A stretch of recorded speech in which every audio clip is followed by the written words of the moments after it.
మీరు చెప్పండి కాంగ్రెస్ మా పార్టీ నారాయణపూర్ మండలం బీసీసీఎల్ అధ్యక్షుడిని. కాంగ్రెస్ పార్టీ నేను ఒక 25 రాష్ట్రాల దాకా ఇక్కడ తిరిగినా కానీ ఇక్కడ తెలంగాణలో మాత్రం బాగుంది, పరిస్థితి మంచిగా ఉంది. ఎందుకంటే రేవంత్ రెడ్డి హయాంలో పార్టీ మాత్రం బలోపేతమైంది. ఎవరు చెప్పినా ఇది నిజం. ఓకే. ఎందుకంటే రేవంత్ రెడ్డి వల్లనే. రేవంత్ రెడ్డి వల్లనే గ్రాఫ్ పెరిగింది. రేవంత్ రెడ్డి వల్లనే ఒకవేళ కాంగ్రెస్ రేవంత్ రెడ్డి పార్టీ. రాకపోతే కాంగ్రెస్ పార్టీలోకి ఎట్లుంటుంది? రేవంత్ రెడ్డి రాకపోతే అది సబ్జెక్ట్ వేరే వస్తుంది. మనం ఎట్లా చెప్తాం, రేవంత్ రెడ్డి వల్ల అయితే పార్టీ మాత్రం బలోపేతమైంది. ఎంతో బాగా ఉంది కాంగ్రెస్ పార్టీ. ఇలాంటి కుమ్ములాట కాంగ్రెస్ పార్టీకి ఏంటంటే ప్లస్ ఇదే మైనస్ ఇదే. ప్లస్ అవుతుంది.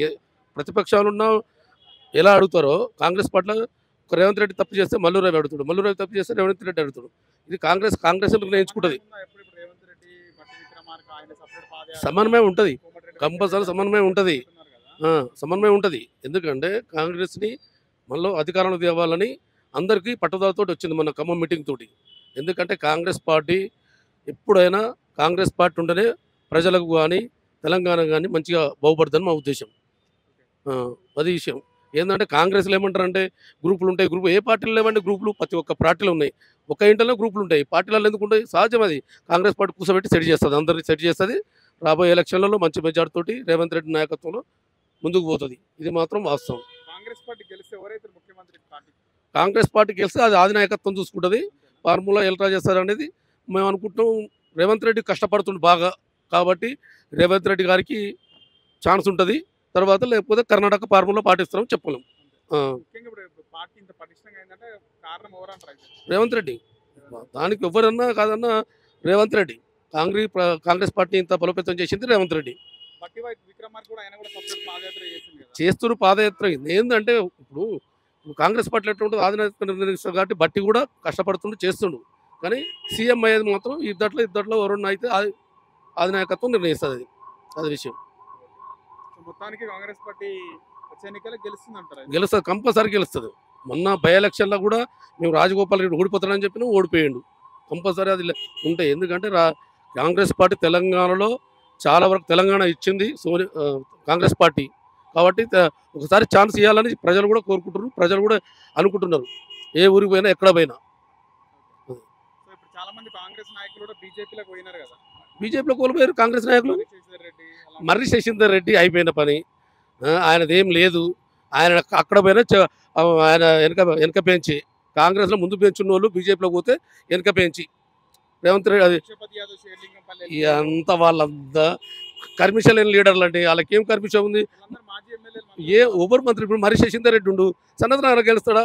భూషపతి నాయకు హైదరాబాద్ దాడితే ఎవరికి తెలియదు. షేర్లింగంపల్లి హైదరాబాద్ దాడితే ఎవరికి తెలియదు. ఆయనకు హైదరాబాద్లో తెలియదు. మేము రాజకీయ ప్రసంతో చేస్తున్నాం 1986 కానీ చేస్తున్నాం, 88 కానీ నుంచి మాకేం తెలియదు. ఇక సామాన్య కార్యకర్తకి ఏం తెలిసి ఉంటుంది? అది విషయం. దానివల్ల మైనస్ అయితే ఏ అంటారా? మర్రి శశీందర్ రెడ్డి వల్ల పార్టీకి డ్యామేజ్ ఏమీ కాదు. అలాంటి మా మా ఇది మర్రి శశీందర్ రెడ్డిలు ఎంతమంది పోయారు? వాళ్ళు ఏమయ్యారు? ఇలా కేశవరావు పోయండి, ఏం చేస్తుడు? అలా కాగితాలు మోస్తుండు టీఆర్ఎస్లో. మేయర్ ఇస్తారు కదా. మేయర్ అదే మరి ఇళ్ళ ఉండి ఆయన ఎంపీ అయ్యిండు, రాజ్యసభ సభ్యుడు అయ్యిండు. మరి ఇంకేం కావాలి వాళ్ళకు? పదవులు కాంగ్రెస్ పార్టీ రాజకీయ షీడును తయారు చేస్తుందండి. ఇంట్లో షేర్లు అయ్యి అందులో పోయి పిల్లి అవుతారు. కాంగ్రెస్ పార్టీలో టైగర్ అయితే అందులో పోయి పిల్లి అవుతారు. కాంగ్రెస్ వల్ల ఇమేజ్ పెంచుకొని వీళ్ళు ఎవరో తెలియదు. మొన్నటిదాకా కూడా ఎవరు అంటే తెలియదు. వీళ్ళు కాంగ్రెస్ పార్టీలోకి వచ్చి పెద్ద పేరు సంపాదించుకొని ఇవాళ మేము అమ్ముడు పోతున్నారు మళ్ళా. ముందు కూడా మాజీ ఎమ్మెల్యే రాజగోపాల్ రెడ్డి భారతీయ జనతా పార్టీలో పోటీ చేసి ఓడిపోవడం జరిగింది. మళ్ళీ ఆయన రేవంత్ రెడ్డి సారీ చెప్తే నేను కాంగ్రెస్ లోకి ఆయనకి ఎందుకంటే సారీ చెప్పేది? ఆయన ఆలోచించేది అవసరం లేదు, ఏం అవసరం లేదు. ఆయనకు సారీ చెప్పడం ఏంది? ఆయన రాజగోపాల్ రెడ్డి గతంలో ఇప్పుడు అంటున్నాడు నేను సీనియారిటీ అంటున్నాడు. మా ఆస్తులు బోర్డు ఏం ఆస్తులు పోగొట్టుకున్నారు? 100 ఎకరాలు అమ్మిరు. ఏమన్నా కాంగ్రెస్ పార్టీకి వచ్చి ఎమ్మెల్యేని చేసింది, ఎంపీని చేసింది, ఎమ్మెల్సీని చేసింది, ఇన్ని చేసింది ఆయనకు. ఆయన మామూలు కార్యకర్త వచ్చినప్పుడు సభ్యత్వం లేకుండా వచ్చిండు. సభ్యత్వం లేకుంటే ఎంపీ అయ్యిండు, ఎమ్మెల్యే అయ్యిండు, ఎమ్మెల్సీ అయ్యిండు. ఇలా కాంగ్రెస్ పార్టీ ముఖం చూసే కానీ కేసింది ఓట్లు ఆయనకు. లేకపోతే ఆయన కర్మించే వాళ్ళు వేసిరా? కాంగ్రెస్ పార్టీ కదా. కాంగ్రెస్ పార్టీ పెద్ద సంపాదించుకుని అంతవరకు 100 ఎకరాలు ఉన్నాయి. నా వాళ్ళకి అమ్ముకొని మొత్తం కాంగ్రెస్ పార్టీ పెట్టిన ఏమన్నా వీళ్ళు కాంగ్రెస్ పార్టీ వల్ల సంపాదించుకున్న వాళ్ళు వీళ్ళంతా.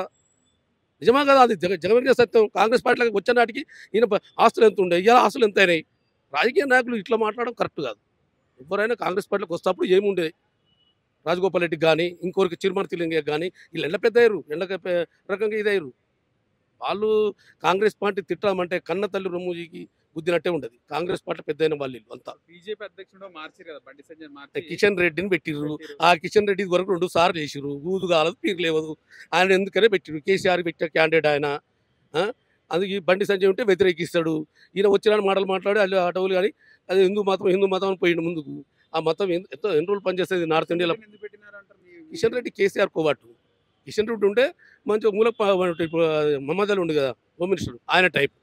ఈ కిషన్ రెడ్డి వల్ల ఏది కాదు. 2 ఏళ్ళు ఉన్నప్పుడు పార్టీ బలపోతమైందా. ఎందుకంటే మళ్ళీ ఆయన అగ్రెసివ్ ఉన్న ఆయనని తీసేసి ఈయన ఎందుకు పెట్టినారంటారు? ఈయన ఎందుకు పెట్టారంటే కేసీఆర్కి నచ్చిన మనిషిని పెట్టించుకుండు. అంతే కదా, మీకు తెలియదా? కేసీఆర్కి నచ్చిన మనిషిని పెట్టించుకుండు. వాళ్ళు అదే బండి సంజయ్ ఉంటే తొండిగో మొండి కట్టం మాట్లాడతాడు, ఎదురు తిరుగుతాడు. ఆల్రౌండ్ బీఆర్ఎస్ బీజేపీ ఒకటే, 2 పార్టీలు ఒకటే. కాంగ్రెస్ కి ప్లస్ అయిందంటారు అయితే. ఇది కాంగ్రెస్ చాలా ప్లస్. కిషన్ రెడ్డి వల్ల చాలా ప్లస్. కిషన్ రెడ్డి వల్ల చాలా ప్లస్. ఆయన వర్కరు కాదు, ఫైటరు కాదు, ఏది కాదు. అంటే రెడ్డి రెడ్డి సామాజిక వర్గం ఇంతవరకు ఉన్నప్పుడు రెడ్డిలో ఏం ఓట్లు వేసారు ఆయనకు? రెడ్డిలో ఓట్లు వేసారు కిషన్ రెడ్డి ఉన్నప్పుడు. హైదరాబాద్ లో ఓటేసారు కదా ఎంపీలో. ఇగో హైదరాబాద్ ఓటర్స్ అన్నీ చూడరు. ఇవన్నీ చూడరు. ఏ పొద్దున్న లేస్తే జాబ్ పర్పస్ ఉంటారు.